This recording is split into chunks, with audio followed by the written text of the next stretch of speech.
आप ऑफलाइन नहीं हुई अभी तक?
जी गुड इवनिंग क्लास। अब आप लोगों को कुछ नॉइज कम हुई है और मेरी आवाज क्लियर है? Can you people hear me?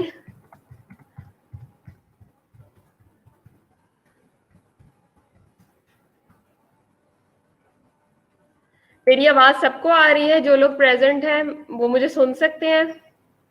Please मुझे इनबॉक्स करके बताएं।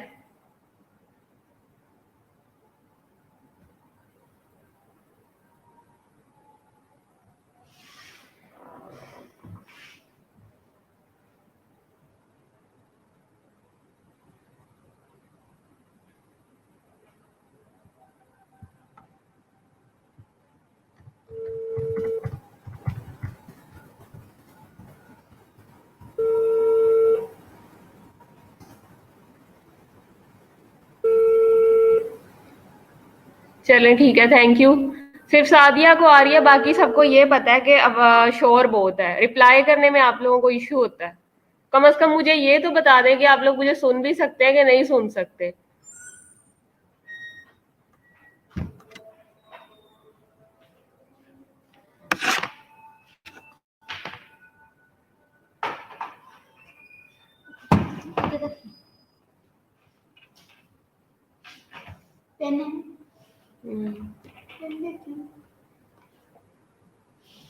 क्या रिप्लाई किया आपने? आपने तो सिर्फ ये किया कि शोर बहुत है।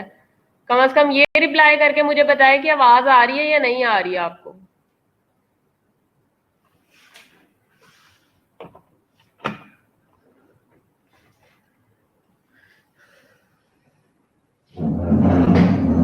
ओके, आप लोगों का लेक्चर अपलोड हो रहा है, जैसे ही होता है मैं स्टार्ट करती हूँ।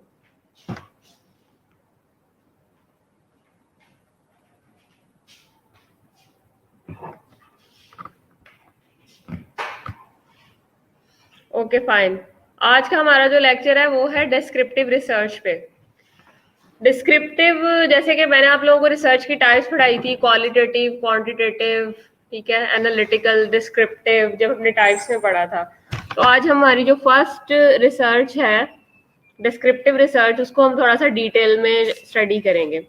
डिस्क्रिप्टिव जैसे कि नाम से ही जाहिर है कि anything which can be describe, ठीक है, which can be, you can say easily defined, ठीक है ना। डिफाइन करके जब उसको डिटेल में डिस्क्राइब करते हैं, बयान करते हैं, तो उसको डिस्क्रिप्शन कहते हैं, ठीक है। मिसाल के तौर पे जब हम कहीं पे इंटरव्यू करने जाते हैं या इंटरव्यू देने चाहते हैं, तो वो सबसे पहले आपकी किस चीज के ऊपर आपके मार्क्स जो है या क्राइटेरिया वो सेट करता है? आपकी डिस्क्रिप्शन के ऊपर। What is the way of your description, ठीक है। आपकी जो कम्युनिकेशन है उसकी डिस्क्रिप्शन कैसी है? मिसाल के तौर पे मैं ये कहती हूँ कि आपका नाम क्या है, किसी भी स्टूडेंट को कहती हूँ आपका नाम क्या है, ठीक है। तो कोई स्टूडेंट आगे से कह देता है, मिसाल के तौर पे सादिया है, सिर्फ सादिया एक वर्ड बोलती है, सादिया, ठीक है, और बैठ जाती है। मैं कहती हूँ बैठ जाए, ठीक है, थैंक यू, ठीक है। और लेकिन यही सवाल अगर मैं सहर से करती हूँ कि व्हाट इज योर नेम, तो ये कहती है कि माय नेम इज सहर अरूज, ठीक है। तो अब माय नेम इज सहर अरूज थोड़ा सा इसने डिस्क्राइब कर दिया, थोड़ा सा इसने सेंटेंस फॉर्म कर दिया, ठीक है। और कंपैरेटिवली वो आंसर के जिसमें सिर्फ सादिया ने ये कहा है कि व्हाट इज योर नेम, और सादिया ने आंसर किया कि सादिया, ठीक है। So there is a quite difference. तो डिस्क्रिप्टिव में भी क्या होता है कि हमने चीजों को जनरली डिस्क्राइब करना होता है, कैसे है, क्यों है, कितना है, ठीक है। तो ये चीजें इसके अंदर आ जाती हैं। It's a very simple research type. Descriptive characteristics of the relevant groups such as consumers, salespersons, competitors and market areas, ठीक है। क्वालिटेटिव रिसर्च, ठीक है। मतलब इसमें डिस्क्रिप्टिव में हम क्या देख रहे हैं कि बेसिकली हम या तो कंज्यूमर्स क्वालिटी देख रहे हैं, सेल्स पर्सन की क्वालिटी को देख रहे हैं, कॉम्पिटिटर कहते हैं जो मुकाबले आगे खड़े होते हैं, या कॉम्पिटिटर्स को देख रहे होते हैं, या मार्केट एरिया सर्च कर रहे होते हैं। तो ये एक हम क्वालिटी को जज कर रहे होते हैं ना। तो बेसिकली क्वालिटेटिव रिसर्च में जो इस तरह की कैटेगरीज आ जाती हैं जिसमें हम रेलिवेंट ग्रुप्स की कैरेक्टरिस्टिक्स को देख रहे होते हैं, वो आपकी डिस्क्रिप्टिव रिसर्च के अंदर आ जाती हैं, ठीक है। इसी तरह से अगर हम क्वांटिटेटिव की बात करें तो estimate population parameters, establish relationship between variables, यानी कि हम पॉपुलेशन के जो पैरामीटर्स निकालते हैं, उन पॉपुलेशन के पैरामीटर्स को निकालने के बाद जो उन वेरिएबल्स के दरमियान में रिलेशनशिप बनता है, उनको हम कहते हैं कि ये क्या है, ये क्वांटिटेटिव रिसर्च है। आगे है डिस्क्रिप्टिव रिसर्च डिजाइन टाइप्स। अब डिस्क्रिप्टिव रिसर्च की भी डिजाइन जो है उसकी आगे से फर्दर टाइप्स हैं, ठीक है, जिसमें नंबर 1 आपके पास आ जाती है क्रॉस सेक्शनल डिजाइन। अब थोड़ा सा इसको आपको थोड़ा सा माइंड में क्लियर करना है कि क्रॉस सेक्शन क्या होता है। जिन लोगों ने एफएससी किया है उन लोगों को पता होगा कि जब हम बॉटनी के या जोलॉजी के प्रैक्टिकल्स करते थे, इवन मैट्रिक में भी जब हम साइंस के प्रैक्टिकल्स करते थे, तो हम क्या करते थे कि हम ऑनियन की, प्याज जो होता था उसकी झिल्ली जो होती थी, उसके ऊपर से हम क्या करते थे, उसकी एक लेयर उतारते थे, उसका एक क्रॉस सेक्शन लेते थे। या अगर बॉटैनिकल पॉइंट ऑफ व्यू से हम बात करते हैं, बॉटनी के प्रैक्टिकल करते थे, तब भी आपने देखा था कि बॉटनी की टीचर अक्सर कोई भी बोटेनिक गार्डन से पत्ता उतार के उसका एक क्रॉस सेक्शन लेती थी, उसकी एक लेयर सेपरेट करती थी, ठीक है, और फिर अंडर द माइक्रोस्कोप उसको स्टडी किया जाता था। तो क्रॉस सेक्शन बेसिकली क्या है? क्रॉस सेक्शन ये है कि आप ऊपर वाली एक, यस, डिवीजन बाय लेयर, आप बेसिकली एक सिंगल लेयर को सेपरेट कर लेते हैं नीचे के सारे हिस्से के साथ, सही है। या आप ये कह सकते हैं कि एक ग्रुप हमने बना लिया है, उस ग्रुप का हमने एक क्रॉस सेक्शन ले लिया, एक सेक्शन काट लिया हमने। जैसे आपने देखा कोई भी वेजिटेबल है, मिसाल के तौर पे प्याज, ऑनियन ले लें, ऑनियन की बात कर लेते हैं हम। अनियन को जब हम दरमियान में से यूं करके नाइफ के साथ काटते हैं तो उसका एक सेक्शन इधर हो जाता है, एक सेक्शन इधर हो जाता है, ठीक है, तो हम उसका क्रॉस सेक्शन ले लेते हैं, ठीक है। तो इसी तरह से डिस्क्रिप्टिव रिसर्च की एक टाइप है cross sectional design. This design involves collection of information from any given sample और पॉपुलेशन वंस ओनली, ठीक है। इस डिजाइन में क्या है कि कलेक्शन ऑफ इंफॉर्मेशन होती है फ्रॉम एनी गिवन सैंपल। अब वो सैंपल से भी ली जा सकती है और पॉपुलेशन से भी ली जा सकती है, लेकिन वो वंस ओनली होती है, सिर्फ एक दफा में होती है। क्रॉस सेक्शन एक दफा में ही कटता है, आगे फर्दर सेक्शन आप काटते जाए तो वो उसके सब सेक्शन होंगे, लेकिन जो एक मेजर सेक्शन कटेगा क्रॉस सेक्शन, वो एक ही दफा कटेगा, वंस ओनली। वो सैंपल से भी हो सकता है, वो पॉपुलेशन से भी हो सकता है, ठीक है। पॉपुलेशन के सब सेट को हम सैंपल कहते हैं। पॉपुलेशन के अंदर जब हम फर्दर आगे से कैटेगरीज बना लेते हैं तो उसको हम क्या कहते हैं? उसको हम सैंपल कहते हैं। उसके बाद कहता है single cross sectional design information is obtained only once from one sample, ठीक है। यानी कि जो एक दफा में इंफॉर्मेशन ली जाएगी उसका सिंगल क्रॉस सेक्शन काट के वो उसकी सिंगल क्रॉस सेक्शनल होगी। अब जैसे कि मैंने बताया कि प्याज को दो हिस्सों में मैंने डिवाइड करके आगे फर्दर मैंने उसके सेक्शन काटना शुरू कर दिए, तो वो मल्टीपल आ जाएगा। Multiple cross sectional design information is obtained once only from more than one sample, ठीक है। तो वो क्या होगा? From more than one sample से जब हम चीजें इकट्ठी करना शुरू कर देंगे तो वो क्या होगा? वो आपका उसमें मल्टी क्रॉस सेक्शनल में आ जाएगा। मतलब एक से ज्यादा जब हम लेयरिंग में उसको डिवाइड करना शुरू कर देंगे, लेकिन पॉपुलेशन सेम रहेगी।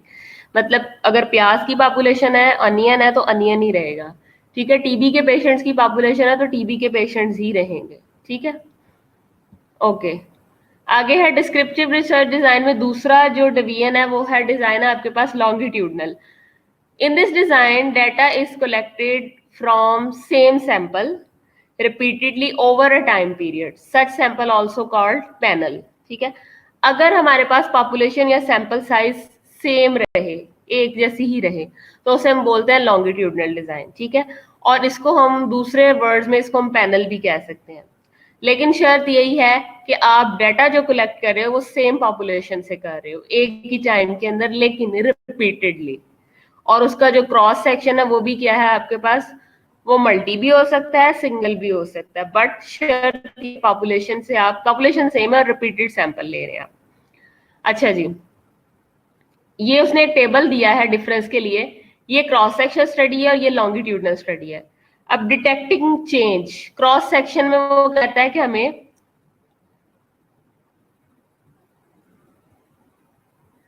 मल्टीपल क्रॉस सेक्शन स्टडी में क्या हम सेम पॉपुलेशन से डाटा दोबारा लेंगे या सैंपल चेंज हो जाएगा? नहीं, मल्टीपल में इसमें शर्त है, इसमें सैंपल सेम रहेगा, ठीक है। उसने कहा है कि रिपीटेडली होगा, बट पॉपुलेशन उसके अंदर वो क्या कह रहा है कि सेम सैंपल से होगी, या तो सेम पॉपुलेशन होगी या सेम सैंपल होगा, ठीक है। उसमें हमने क्या करना, उसमें हमने वंस ओनली करना होता है, लेकिन पॉपुलेशन जो होती है वो चेंज हो सकती है, ठीक है ना। पॉपुलेशन चेंज होने से क्या मुराद है कि आप किसी और नस्ल की स्टडी भी अगर करना चाह रहे हैं एट ए टाइम तो वो आप कर सकते हैं, लेकिन वो मल्टीपल में फॉल करती है। लेकिन लॉन्गिट्यूडनल में ये होता है कि अगर आपने उसकी फर्दर सेक्शन भी काटना है, उसकी फर्दर स्टडी भी करनी है, तो आपने रिपीटेडली, आप उसने वर्ड यूज किया repeatedly over a time period, but for the same sample. Okay, detecting change cross sectional में नहीं हो सकता, लॉन्गिट्यूडनल में हो सकता है, ठीक है। उसकी भी रीजन आपको पता है कि उसमें क्या होता है, चेंज हमें क्यों मिलेगा कि ओवर द टाइम पीरियड, जैसे टाइम गुजरेगा, टाइम के गुजरने के साथ चेंज आता जाएगा, सही है। मिसाल के तौर पे अगर 6 महीने पहले या 3 महीने पहले सैंपल के अंदर चेंजेस और तरह की थी तो अब और तरह की आ गई हैं, ठीक है। मिसाल के तौर पे 6 मंथ पहले मैंने 30 ट्यूबरक्लोसिस के पेशेंट को अगर ऐड किया है तो 30 में से 15 पेशेंट ऐसे हैं कि जो रेगुलर अपना चेकअप के लिए आ रहे हैं, अपने फॉलो अप के लिए आ रहे हैं, ठीक है। तो फॉलो अप के आने की वजह से क्या होगा कि उनके अंदर जो है उनका प्रोग्नोसिस रेट जो है वो बढ़ जाएगा कंपैरेटिवली। उसमें से कुछ सैंपल एट्रिशन की तरफ चले जाते हैं। सैंपल एट्रिशन से मुराद क्या है कि लॉस टू फॉलो अप हो जाता है, ठीक है। उनके फिर सैंपल साइज के ऊपर फर्क पड़ेगा, ठीक है। तो मेरे रिजल्ट्स एक सेम जैसे नहीं रहेंगे, ठीक है। मतलब सैंपल जो है वो तो मेरा सेम है, रिपीटेडली मैं उसको चेक कर रही हूँ, लेकिन उसके अंदर जो डिफरेंस आ रहा है वो लॉन्गिट्यूडल स्टडी के, क्रॉस सेक्शन स्टडी के अंदर, लॉन्गिट्यूडल के अंदर नहीं आ रहा। हाँ जी, आपका क्वेश्चन क्या है आपका? अगर वंस लेना है देन तो सैंपल चेंज हो जाएगा, जाहिर सी बात है, ठीक है।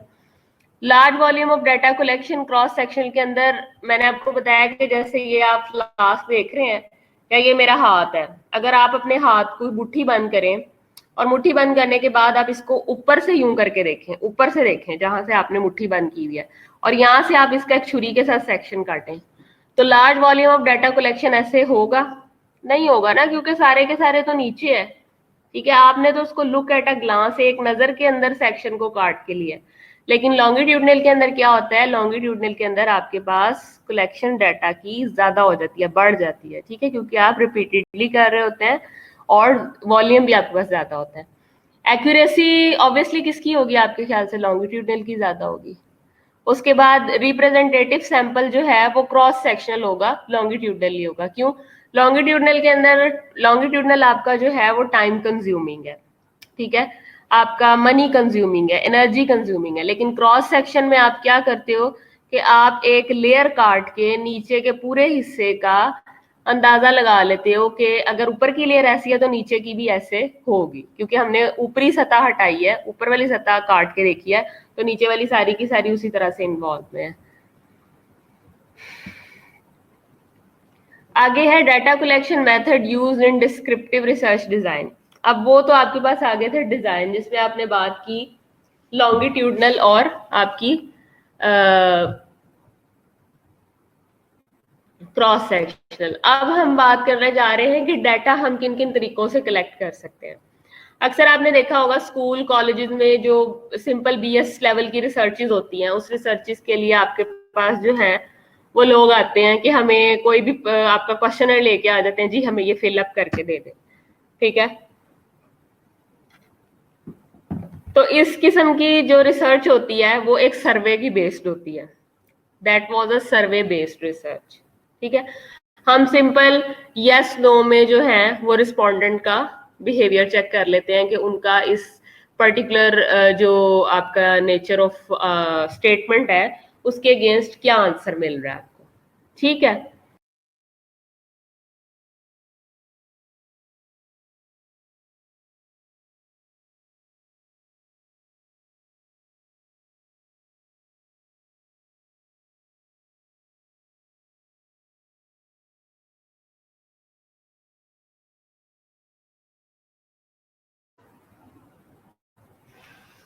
अच्छा, हम बात कर रहे थे सर्वे मेथड की, तो उसमें मैं ये कह रही थी कि सिंपल आपके पास जो मतलब स्कूल कॉलेज में जो रिसर्चेज आती हैं और क्वेश्चन आपके पास बना के लाया जाता है मार्केटिंग बेस, किसी भी फूड की क्वालिटी को एक्सेस करने के लिए, किसी भी आप कह लें किसी भी प्रोडक्ट की क्वालिटी को जो है वो जज करने के लिए क्वेश्चन मार्केट में फेंक दिया जाता है। तो that was a what kind of research? That was a descriptive research, and the data collection method in this research is used survey method, ठीक है। नेक्स्ट है आपके पास ऑब्जर्वेशन मेथड। सेकंड वाला आपके पास ऑब्जर्वेशन मेथड आ जाता है। अब दोनों में डिफरेंस देख लेते हैं क्या है। सर्वे मेथड में आप देख लेंगे किस किस तरह से सर्वे मेथड हो सकता है। टेलीफोन इंटरव्यू हो सकता है, आपका पर्सनल इंटरव्यू हो सकता है, मेल इंटरव्यू हो सकता है, इलेक्ट्रॉनिक इंटरव्यू हो सकता है। यानी कि सर्वे में आपके पास मोस्टली क्या है, इंटरव्यूज हो सकते हैं जो कि टेलीफोनिक है, पर्सनल है, मेल है, इलेक्ट्रॉनिक है। उसका एक टूल, जैसे कि मैंने आपको बताया, क्वेश्चन एयर भी है। टेलीफोन इंटरव्यू में देखें इसके एडवांटेज क्या है। जैसे कि आजकल है, अगर कोई रिसर्च करनी है और आपने जाके रिस्पोंडेंट से डाटा लेना है, तो ड्यू टू फिजिकल बैरियर आप क्या करोगे? ड्यू टू फिजिकल बैरियर आप टेलीफोन का यूज करोगे, ठीक है। तो respondent can be contacted faster and economical, सही है। मतलब फौरन से आप आंसर ले लेते हो, ये नहीं कि उस वो जब फारिग होगा वो तब क्वेश्चनर भेजेगा और हम तब तक बैठे रहेंगे, ऐसा नहीं है। डिसएडवांटेज क्या है? Person with telephone connection can only be connected, ठीक है, can not show sample products, pictures, visual aids, etc. मतलब उसमें हम सिर्फ क्या है कि हम उससे, आप क्या लेके फोन किया और अपनी प्रोडक्ट के बारे में जस्ट हमने वन गो के अंदर क्वेश्चन पूछना शुरू कर दिया। आपको पसंद है, ठीक है, क्यों पसंद नहीं है, ठीक है, आप लेना चाहते हैं, वन गो के अंदर आपने कर दिया। आप ना उसको पिक्चराइज कर सकते हो, ना आप उसको प्रोडक्ट सैंपल दिखा सकते हो, ठीक है। विजुअलिटी कॉम्प्रोमाइज हो जाती है। अब बहुत सी प्रोडक्ट मार्केट के अंदर ऐसी होती हैं, बहुत सी चीजें ऐसी होती हैं जिसमें कस्टमर जो होता है वो क्या करता है कि वो उसकी विजुअलाइजेशन से मुतासिर होकर उस चीज को लेने पे मजबूर हो जाता है। अब आपने देखा कभी हमने कोक ना भी पीनी हो, लेकिन कोक के एड को इतना ज्यादा कैप्टिवेटिंग बना के प्रेजेंट किया जाता है।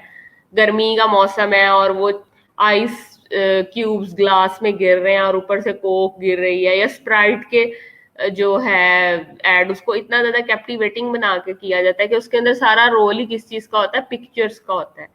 विजुअल कैप्टिवेटिंग कैपेसिटी उस प्रोडक्ट की होती है, जो कि मजबूर हो जाता है बंदा उसको यूज करने पे। आगे है can not show sample products picture, okay हो गया।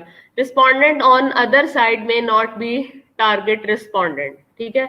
अब जो रिस्पोंडेंट होता है दूसरी साइड पे क्या है? टारगेट रिस्पोंडेंट नहीं होता। आप ये नहीं कह सकते कि यही हमारा टारगेटेड रिस्पोंडेंट है, ठीक है, क्योंकि अनसर्टेनिटी है ना, you don't know what he और she is thinking at that time. Okay, आगे। An interview is called personal interview when interviewer asks question face to face respondent, ठीक है। अब पर्सनल इंटरव्यू कब होता है? जब आप मेरे सामने बैठ जाएं, हबीबा मेरे सामने बैठ जाती है, सहर बैठ जाती है, सादिया बैठ जाती है, ठीक है, और मैं आप लोगों का इंटरव्यू करना शुरू कर दूं, तो ये क्या है? ये फेस टू फेस इंटरव्यू है, यानी कि पर्सनल इंफॉर्मेशन, पर्सनल इंटरव्यू है ये आपका। अब इसके एडवांटेजेस क्या है? Respondent develops highest trust in interviewer. अब रिस्पोंडेंट जो है उसको प्राइवेसी दी जा रही है, उसको अलहदा से बिठा के उसकी सारी की सारी पर्सनल इंफॉर्मेशन उससे ली जा रही है, तो वो भी वो एक्सप्लोर कर देगा जो उसने कि एक्सप्लोर नहीं करना, जो कि उसने टेलीफोन पे नहीं करना था, ठीक है, या उसने हेजिटेट करना था, क्योंकि आपकी बॉडी लैंग्वेज, आपके फेशियल एक्सप्रेशंस, आपकी विजुअल कैप्टिवेटिंग कैपेसिटी बहुत ज्यादा मैटर करती है रिस्पोंडेंट की तरफ से क्वेश्चन का आंसर आने के लिए, ठीक है। ओके, आगे कहता है can show sample products, pictures, visual aids, etc, ठीक है। इस बहाने हम क्या करते हैं कि जब हम अपना डाटा कलेक्ट कर रहे होते हैं तो हम अपनी प्रोडक्ट से रिलेटेड उसको पिक्चर्स दिखा सकते हैं, प्रोडक्ट दिखा सकते हैं, विजुअल एड्स दिखा सकते हैं, ठीक है। लॉन्गर इंटरव्यूज आर पॉसिबल, और हम ज्यादा टाइम भी ले लेते हैं, सही है। डिसएडवांटेजेस के क्या है? एक्सपेंसिव है एक तो, टाइम रिक्वायर मोर। अब मिसाल के तौर पे आपने देखा होगा हॉस्पिटल्स के अंदर जीपीज जितने भी हैं, फार्मास्यूटिकल कंपनीज इनके साथ कांटेक्ट करती हैं, ठीक है, इनको कहती हैं कि हम आपको अपनी ये प्रोडक्ट सेल करना चाहते हैं। मिसाल के तौर पे कोई भी एबट फार्मा की या हाइमंड की कोई भी मेडिसिन है, मल्टीविटामिन है, थायाग्रान एच है, कुछ भी है, सरबैक्स है, कुछ भी है। अब एक फार्मास्यूटिकल जो मार्केटिंग का बंदा है, अगर वो डॉक्टर को फोन करके कहता है कि भाई मेरे अंदर ये क्वालिटीज है, मेरी प्रोडक्ट के अंदर ये मल्टी फंक्शनल है, ये आर्थराइटिस के अगेंस्ट भी दे रही है, ये रीनल फेलियर को भी कंट्रोल कर रही है, तो कभी भी पहली बात है कि डॉक्टर फोन ही नहीं सुनेगा इस मकसद के लिए। क्यों? क्योंकि वो टाइम कंज्यूमिंग चीज है, कोई भी नहीं लेना चाह रहा इस तरह से, ठीक है। फेस टू फेस आके कर ले तो वो फिर भी थोड़े से एथिक्स के अगेंस्ट आ जाता है कि नहीं यार ये प्रोडक्ट सेल करने आया, चलो इसकी बात सुन लेते हैं। सो विजुअल जो कैप्टिवेटिंग टेक्निक्स हैं वो बहुत ज्यादा मैटर करती हैं, ठीक है। अब मैं आपको अगर ऑनलाइन लेक्चर दे रही हूँ, अगर मैं मिसाल के तौर पे कुछ स्टूडेंट्स के लिए अपनी स्क्रीन बंद भी कर देती हूँ, माइट भी उनका इंटरेस्ट शेकी हो जाएगा, ठीक है। कुछ स्टूडेंट ऐसे होंगे कि चलो मेरी शक्ल देख के ही कहेंगे चलो यार पढ़ लो, मैडम बेचारी लेक्चर दे रही है, ठीक है। तो मतलब कहने का ये है कि थोड़ा सा आपके अंदर इंटरेस्ट डेवलप हो जाता है, ठीक है। इसी तरह से आपने नोट किया कि क्लास में अगर एक लेक्चर ज्यादा देर डिस्क्रिप्शन बेस्ड चलता रहे और उसके अंदर किसी भी किस्म की कोई विजुअल परफॉर्मेंस ना हो, ठीक है, कोई ऐसी पिक्चर, कोई ऐसा लोगो बीच में अगर ना आए, तो आप लोग क्या करोगे, आप लोग फेड अप हो जाते हो, एग्जॉस्ट हो जाते हो आप लोग। सो विजुअल कैप्टिवेटिंग कैपेसिटी बहुत ज्यादा मैटर करती है आपकी रिसर्च के अंदर भी, ठीक है। एडवांटेजेस डिसएडवांटेजेस दोनों के हैं, किसी के पास भी आजकल के कंप्यूटर दौर में टाइम नहीं है कि कोई आपका इतना टाइम ले, आपके साथ कम्युनिकेट करे, आपके साथ बातें करे, ठीक है, ऐसा मुमकिन नहीं है। लेकिन एडवांटेजेस ज्यादा इसी तरह से है। People give more honest answer when answering on computer followed by mail survey, ठीक है। तो ऑनेस्ट आंसर आपको मिलते हैं जब वो कंप्यूटर के थ्रू आपको मेल सर्वे किया जाता है। इकोनॉमिकल लैब, आपके कोई इतने पैसे नहीं लगते, सिंपल आपके पास अगर एक आपने पैकेज करवाया हुआ इंटरनेट का, तो इंटरनेट का पैकेज करवाया तो दैट्स इट, आपने उस पैकेज के थ्रू सबको इन्फॉर्मेशन वेव कर देनी है और आपको रिस्पॉन्ड जो है वो मेल पे आ जाएगा और आपने उसको बता देना है कि क्या गलत और क्या ठीक है। उसके बाद कहता है can show sample products, pictures, visual aids, ठीक है। आप, मुझे तो आपको भी पता है कि आप लोग ये सारी चीजें देख सकते हैं। फिर यूजफुल फॉर सेंसिटिव इश्यूज, और सेंसिटिव इश्यूज के लिए ये यूजफुल है। मिसाल के तौर पे कुछ ऐसी फीमेल प्रोडक्ट्स होती हैं या कुछ ऐसी फीमेल मेडिसिन होती हैं ठीक है, या जो कॉन्फिडेंशियल मेडिसिन होती हैं, आप उनको इतना ओपनली नहीं कर सकते, तो ये सेंसिटिव इश्यूज के लिए ये अच्छा है।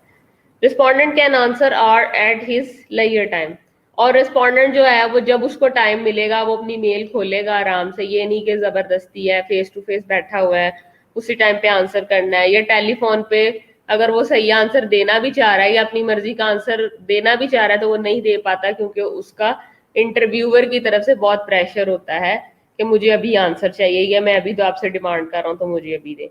when he or she is in a layer time, he or she can take answer, so it is its advantage. Okay, mail interview, mail interview का disadvantage क्या है?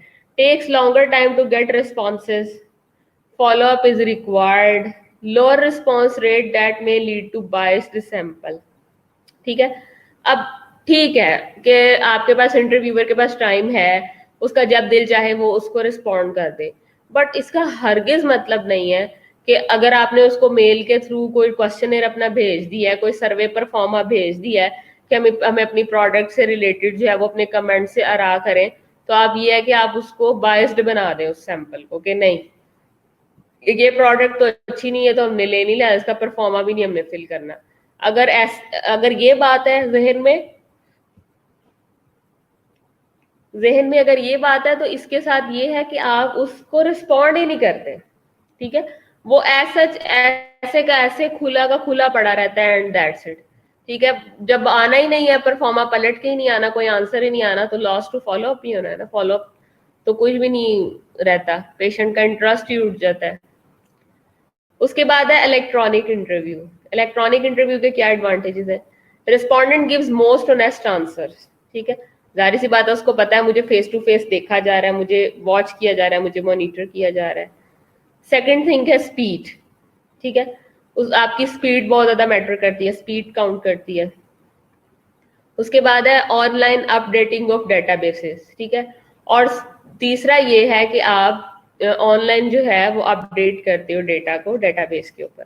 और can attach pictures and sound file, जाहिर सी बात है अगर आपको कोई बंदा 1-to-1 देख रहा है, फेस टू फेस देख रहा है, तो आप इस बेस के ऊपर पिक्चर, साउंड फाइल वगैरह भी उसको लगा के उससे क्वेश्चनिंग आंसरिंग कर सकते हैं, या वो अपना आंसर वाया पिक्चर्स या वाया साउंड फाइल्स दे सकता है। Disadvantages, respondent must have access to computer. अब बेचारा एक बंदा ऐसे सिस्टम के अंदर बैठा है, ठीक है, आज से पीछे 18वीं सेंचुरी, 17वीं सेंचुरी, 16वीं सेंचुरी की बात हो रही है, जब कंप्यूटर ही नहीं था, ठीक है। तो डिसएडवांटेज आ गया ना इलेक्ट्रॉनिक इंटरव्यू का। For electronic interview there must be a facility of interview, ठीक है, and without it we can not wave interview. ठीक है। So respondent must have access to computer. अब उसकी एक्सेस तो होनी चाहिए ना कंप्यूटर तक, कंप्यूटर तक एक्सेस नहीं होगी तो क्या होगा, कुछ भी नहीं होगा। No control over responses that may lead to biased sample, ठीक है। अब कोई नो कंट्रोल ओवर रिस्पॉन्सेज, सही है। जब आपका रिस्पॉन्सेज के ऊपर कोई कंट्रोल नहीं है तो बायस्ड सैंपल भी हो सकता है। बायसनेस इस सेंस में आ सकती है कि अगर जबरदस्ती, ठीक है, आपने एक कंज्यूमर घेर लिया है कि मैंने इससे इंटरव्यू लेना है, और वो उसका एक पहले से माइंड सेट है कि ये चीज मेरे लिए ठीक नहीं है या ये मेरी पसंद नहीं है, तो वो ऑलरेडी बायस्ड हो गया, या चार लोगों ने पहले एक इंटरव्यू ये दिया हुआ है और वो उससे सुन के आ रहा है ऑफिस में या अपनी जहां भी जगह पे पीयर में बैठ रहा है, तो वो एक बायसनेस आ जाती है। तो आप उसको डायरेक्टली कंट्रोल नहीं कर सकते क्योंकि आप तो इलेक्ट्रॉनिकली चीजों को ले रहे हो ना, तो आप उस चीज को कंट्रोल नहीं कर सकते। Few respondent can respond several times. अब कुछ रिस्पोंडेंट होते हैं जो कि क्या कर सकते हैं, बार बार रिस्पॉन्ड कर सकते हैं, अपना आईडी चेंज कर सकते हैं, अपना आइडेंटिटी चेंज करके एक ही रिस्पोंडेंट बार बार आंसर दे रहे होते हैं। So you people can not जज, so physical presence matters more. Okay, आगे आज यहाँ तक तो हमने सारा पढ़ लिया आपका वन मेथड। सेकंड मेथड आपका है ऑब्जर्वेशनल मेथड। सर्वे मेथड आपका यहाँ तक कंप्लीट हो जाता है। ऑब्जर्वेशनल मेथड नाम से ही जाहिर है, आप लोग क्लास में आते हो, ठीक है, ऑब्जर्व करते हो आप चीजों को, ठीक है। सिंपल ऑब्जर्वेशन आपकी जो होती है, और ऑब्जर्वेशन आपकी हमेशा किससे होती है, आपकी फाइव सेंसेस से होती है। या आप स्मेल करके करते हो, टेस्ट करके करते हो, टच करके करते हो, व्यू करके करते हो, सही है। So five senses of smell observation. Observation methods involve recording behavior of people, objects and events systematically. Okay? यानी कि क्या है, आपने क्या कर लिया, रिकॉर्ड कर लिया। रिकॉर्ड अब आप किसी रिकॉर्डर में भी कर सकते हो, लेकिन जनरली स्पीकिंग वो जो बात कर रहा है ऑब्जर्वेशनल मेथड की, ऑब्जर्वेशनल मेथड में क्या है कि आप अपनी माइंड बैटरी के अंदर, माइंड टेप के अंदर आप स्पेसिफिक पीपल्स का, ऑब्जेक्ट्स का और इवेंट्स का जो बिहेवियर है वो क्या कर लेते हो, आप रिकॉर्ड कर लेते हो, सही है।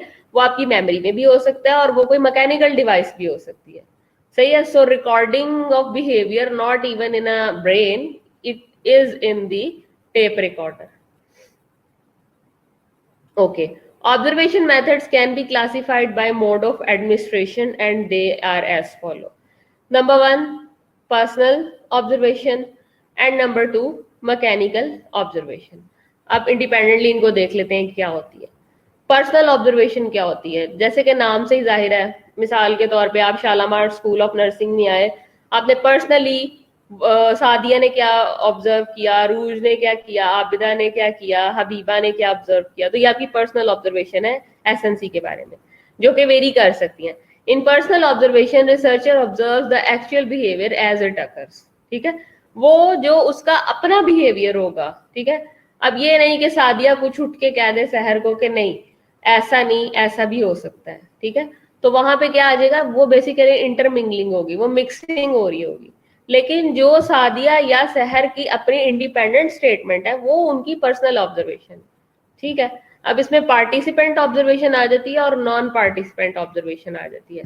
अब पार्टिसिपेंट ऑब्जर्वेशन और नॉन पार्टिसिपेंट ऑब्जर्वेशन में क्या है, जिसमें पार्टिसिपेंट्स इन्वॉल्व होंगे और जिसमें पार्टिसिपेंट इन्वॉल्व नहीं होंगे, आपकी अपनी होगी, वो क्या होगी, नॉन पार्टिसिपेंट होगी। मैकेनिकल सेकंड, इन mechanical observation mechanical devices rather than human observer, ठीक है। जैसे मैं आपको बता रही थी कि इसमें क्या होता है कि हम डिफरेंट सिलिकॉन चिप्स ले लेते हैं, टेप रिकॉर्ड्स ले लेते हैं, ऑडियो रिकॉर्ड्स ले लेते हैं to record the characteristics of the objects, things, events, ठीक है, उनको रिकॉर्ड करने के लिए।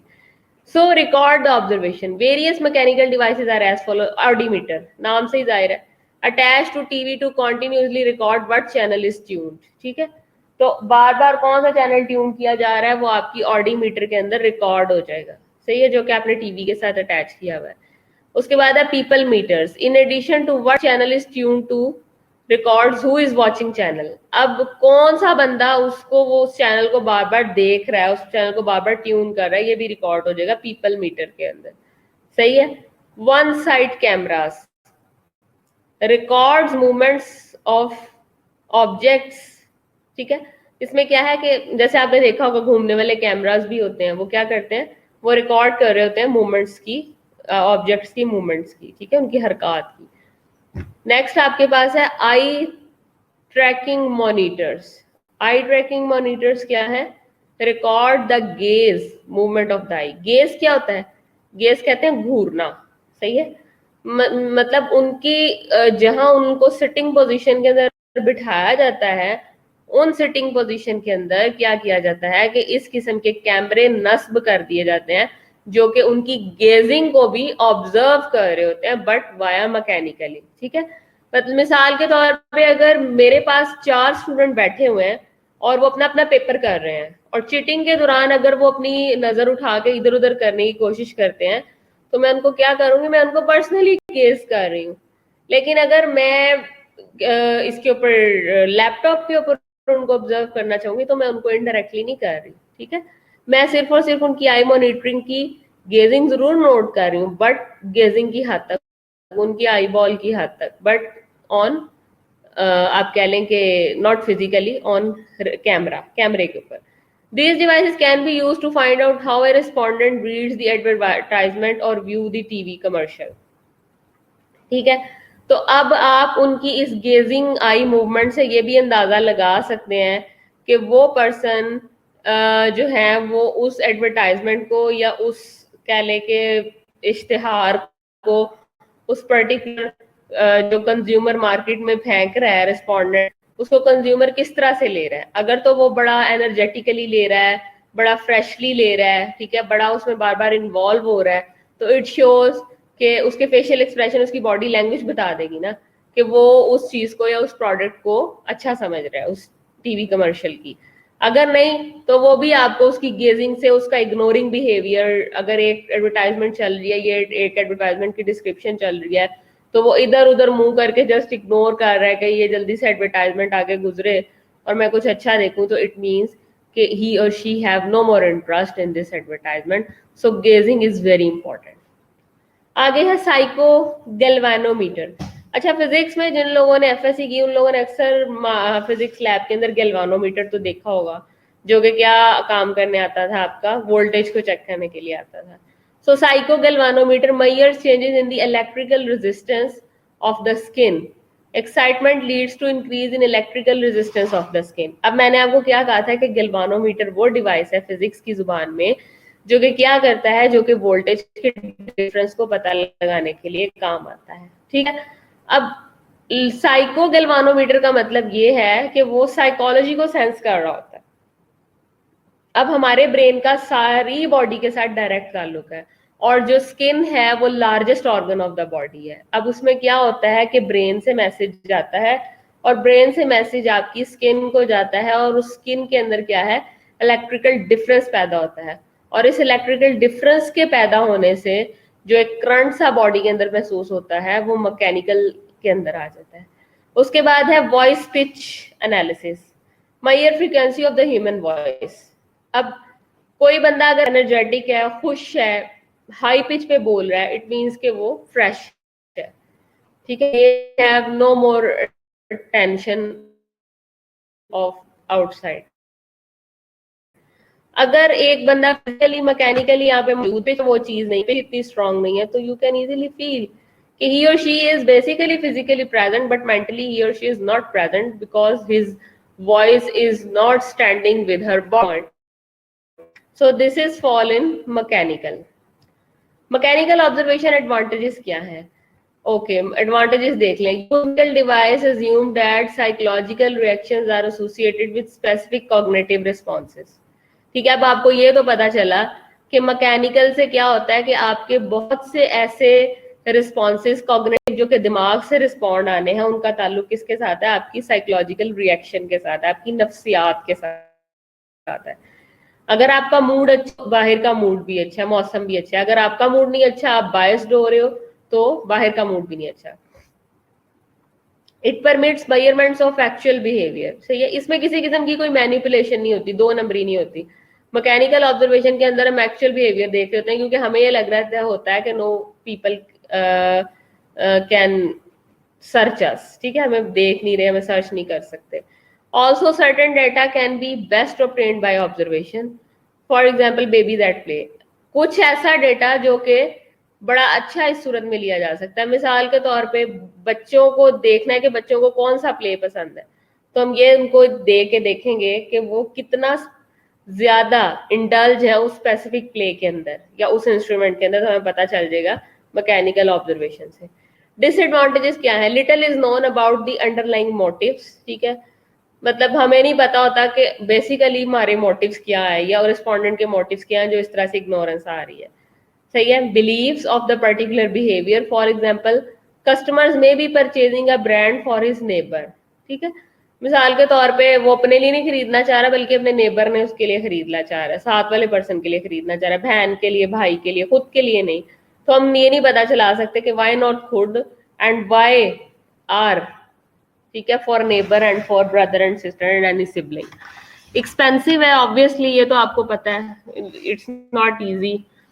Difficulty in observing and interpreting some form of behaviour, कुछ ऐसे बिहेवियर हैं जो कि बेसिकली कॉग्निटिव से इसका ताल्लुक है, साइकोलॉजी से ताल्लुक है, तो कुछ ऐसे बिहेवियर है जिनको वाकई इस तरह से मैयर करना मुश्किल हो जाता है। Since observation method has potential to provide limited valuable information, it is to be viewed as complementary method, ठीक है। अब क्योंकि कहते हैं ऑब्जर्वेशन मेथड ऐसा मेथड है कि जिसके अंदर ये पोटेंशियल होता है कि वो हमें वैल्यूएबल इंफॉर्मेशन दे सकती है। क्यों वैल्यूएबल इंफॉर्मेशन दे सकती है? क्योंकि उसके अंदर हम डायरेक्टली ऑब्जर्व कर रहे होते हैं, ठीक है। So it is viewed as a complementary method, लिहाजा हम उसको एक कॉम्प्लीमेंट्री मेथड का नाम जरूर देते हैं। चलें, thank you so much. Any question you can ask please.